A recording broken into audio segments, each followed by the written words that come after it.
Hi, everyone. Welcome to another Linfield Coaches CatChat. Joe Stewart here with head Linfield softball coach Jackson Vaughan. Just a couple days after the Northwest Conference Championship Tournament, setting up for the NCAA Regional first round here in McMinnville. Coach, how you doing? Good. How are you? Doing great. Quick turnaround for all of us here with just 3 days in between the end of the conference tournament and the start of the regional this weekend against the SCIAC champion Redlands. But your team has accomplished a lot this year, as we've talked about all season. And we haven't talked since the end of the regular season, capping off the perfect 40-0 run, getting that to 43-0 with a sweep through the tournament this past weekend. But just the second program in the history of college softball at all levels, at least with what we've got for recorded history, to complete an undefeated regular season. The only other team to do it was 2015 Tufts, going on to win their third straight national championship that year. It's really an incredible accomplishment. I know it's not a national accomplishment, but or a national championship. Have you taken time to kind of step back and reflect on what this group has been able to accomplish so far this year? A little bit. I think you kind of have to once it got to the point where we had a chance to finish undefeated, just because it is so hard. And our game in particular, I think, is a game where it's really hard to go undefeated, just because there's so many little things that play that affect the game, and whether that's umpiring or pitchers having an off day, or just with hitting just being off a little bit, or the ball's just going to people that day, and those things all usually add up where somewhere along the line you're going to lose a game or two or three or whatever, and so to be able to make it through the year unscathed is quite remarkable, and is something the kids really should be proud of. So we've tried to really try to let them enjoy this as much as we kind of can, at the same time looking forward to obviously the playoffs and the task at hand, because unfortunately the wins don't win you anything in the playoffs, so you kind of start out and we're 0-0 now, so it all starts over. Where do you strike the balance with that? What's the messaging been like this last couple weeks? We really try not to talk about the winning streak thing, except for the fact that it's cool and it's something that would be great to keep extending. But at the same point, like, if it ends, that doesn't really matter at this point. Like, what matters is obviously just trying to find a way to continue to advance in the playoffs, and so I think that's been a big part of it. We try not to make keeping the streak alive something that the kids have to feel extra pressure about, like, we don't want to end this thing or whatever. So I think that's, I hope, helped, you know what I mean? And we then, once it did get accomplished, we tried to kind of let the kids, or try to remind them, like, hey, you should really be proud and try to enjoy this, because it doesn't happen obviously very often.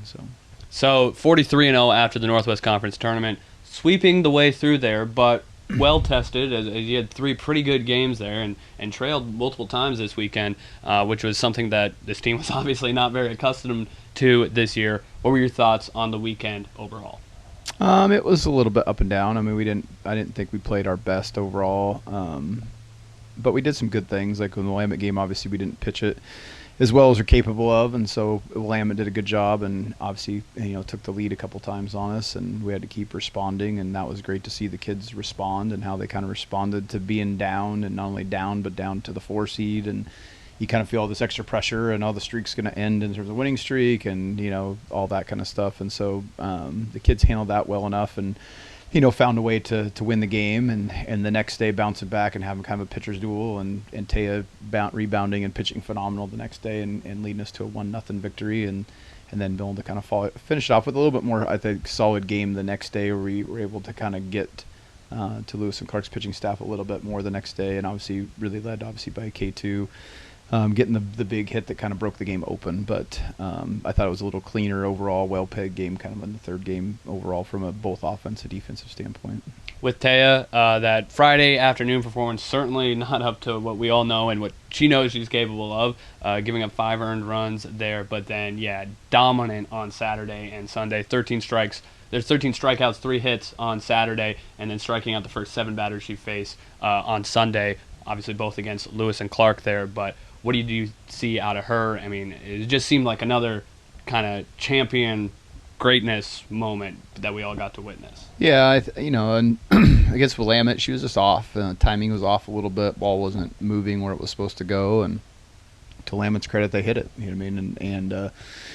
And usually we can kind of go work that out in a game with her, and that'll happen for a couple innings, and she'll kind of get her timing dialed back in. But she just couldn't get it dialed back in that day. So it was great that Tyler McNeely came in and pitched and was able to pitch 2 1/3, I think, innings in crucial innings where we were, I think, tied or behind some of the time and find a way to help us win the game. And then to Taya's credit, just bouncing back and it's just one day later, but refines things. And then, like I said, pitches a 3-hitter with 13 strikeouts the next day. So I think her experience certainly helps where she's had a few days like that and been able to bounce back. And she knows, in a lot of ways, our team goes as far as she takes us. And so she has a lot of pressure on her, but at the same time, she also knows that we all believe in her and we all know that, whatever happens, all we can hope is that she goes out and does her best every time she pitches, and that way you got to take some of the pressure off yourself because you can only control so many things. So.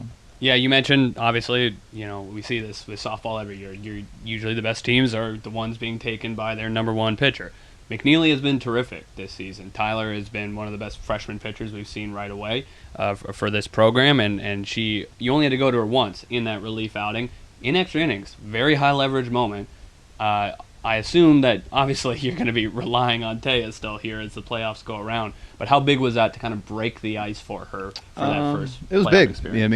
Yeah, but she'd pitched a lot, and she's gotten to pitch against some good teams and pitched in some close games. But she's kind of been on the other end at most of the time, where she's pitched 5 quality innings, but the team's kind of close, and Taya's come in and closed the game for her several times this year. And this year we got to reverse it, and she got to be the one that kind of saved Taya's back a little bit. So that was pretty cool for her, and I think meant a lot to her just because she's had Taya do that for her a few times. And the team has a ton of confidence in Tyler, and so I don't think we wavered too much when Tyler came in just because she's done such a good job all year. And she'd faced both Lewis and Clark and Willamette obviously fairly recently and done pretty well against both of them. So it's just good, though, because you never know how a freshman's going to handle the nerves, of a playoff type game. So I know talking to her afterwards, she was quite nervous, but during the moment and on the field, you wouldn't have guessed it. She stayed pretty composed in the circle. So, offensively, up and down at certain points throughout the weekend, but Kaylee Sadoff was so consistent, and that's just what she brings. She's been the model of consistency since she stepped on. Obviously, All-American and conference batting champion last year,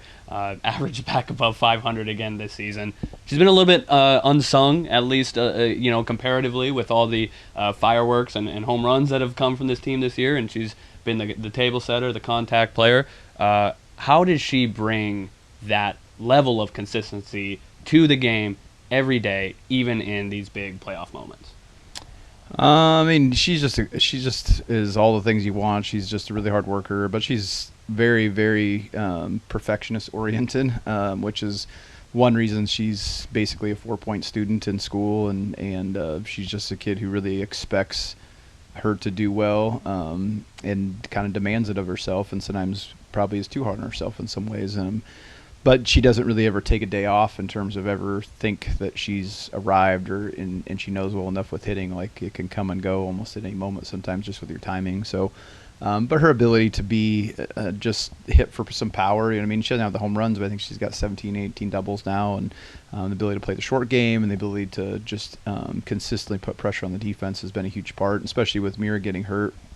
We kind of those two as a tandem, for most of the years, 2 lefties to kind of lead the game off, and K2's kind of inherit that role a little bit as we really count on her a lot to kind of get the lineup going, so all of the big hitters behind her hopefully can drive her in. So she drove in Tiani Waitin a couple times in very high leverage spots this weekend, and Tiani, another one of those players, a little bit of an unsung hero this year. Junior coming in with not a ton of experience, probably expected to play, but you had some pretty talented freshmen in the corner outfielders. With injuries to them, she stepped up in a big way, came up in some big spots this weekend.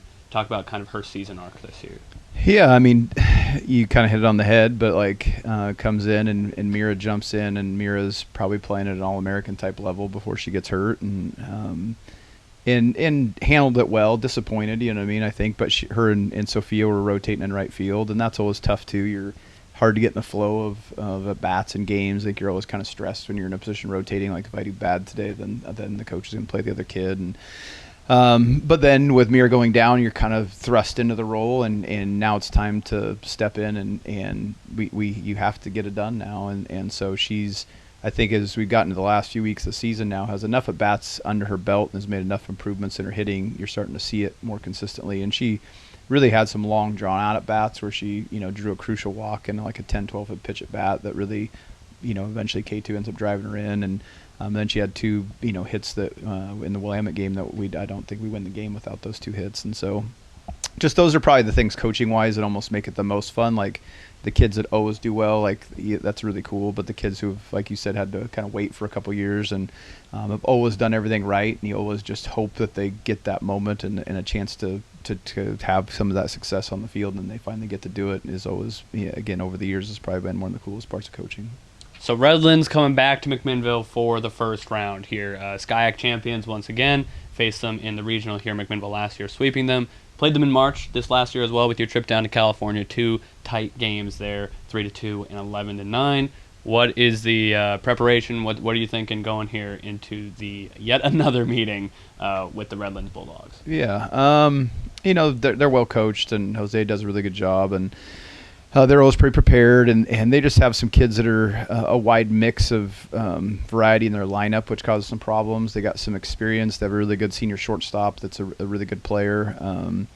Then they have a center fielder that just made some tremendous catches against us when we played them down there in California. They got some speed. They really like to run the bases, and so they create some unique problems. So it's definitely going to be a tough matchup. I think they're certainly worthy of being a top 20 team in the country, just with what the things that they can cause problems with, and so certainly it's a tough draw, I think, for the first round matchup. Just with how our years went, you're not hoping you get an easy draw in the first round, but certainly Redlands is anything but an easy draw, and so we're gonna have our hands full this weekend for sure.